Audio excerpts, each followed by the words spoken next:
Niono, dans le centre du pays ainsi que, dans le sud, l'élimination de 3 GAT, groupes armés terroristes, dans la forêt du Baoulé et de 15 terroristes dans les secteurs de Manfouné, Vanécui et Mandiacuy.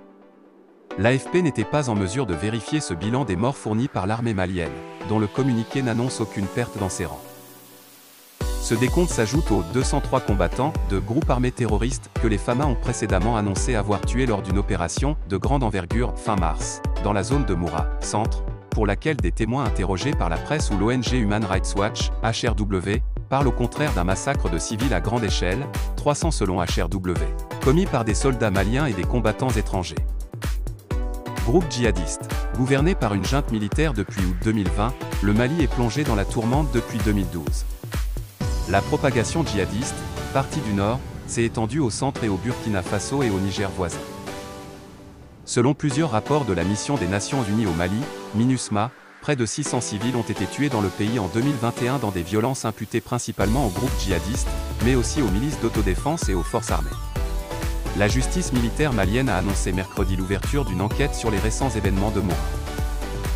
Tout en saluant cette annonce, l'émissaire de l'ONU pour le Mali, El Ghassimouane, a exhorté jeudi les autorités de Bamako à permettre à l'ONU d'accéder à cette localité très difficile à atteindre, et d'où aucune photo n'a émergé depuis les événements controversés. Dommages collatéraux. La MINUSMA a cherché à accéder à la zone et a pu effectuer un survol de reconnaissance le 3 avril, a-t-il dit au Conseil de sécurité des Nations Unies, mais le déploiement d'une mission sur place n'a, jusqu'à présent, pas été autorisé. Sans faire allusion à Moura, l'état-major général malien invite, dans son communiqué, les populations à se démarquer des terroristes pour minimiser les risques de dommages collatéraux, sachant que la leçon apprise pendant les dernières actions confirme l'emploi de civils comme des boucliers humains.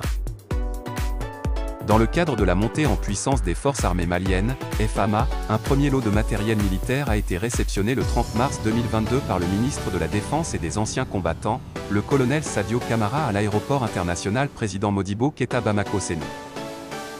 La Russie livre des hélicoptères de combat et des équipements militaires au Mali. Copyright DR. La Russie livre des hélicoptères de combat et des équipements militaires au Mali. Copyright DR. Fruit de la coopération Russie-Mali, ces matériels composés, entre autres, des hélicoptères de combat, des radars dernière génération et beaucoup d'autres matériels nécessaires dans la lutte contre le terrorisme et l'extrémisme informe l'armée malienne.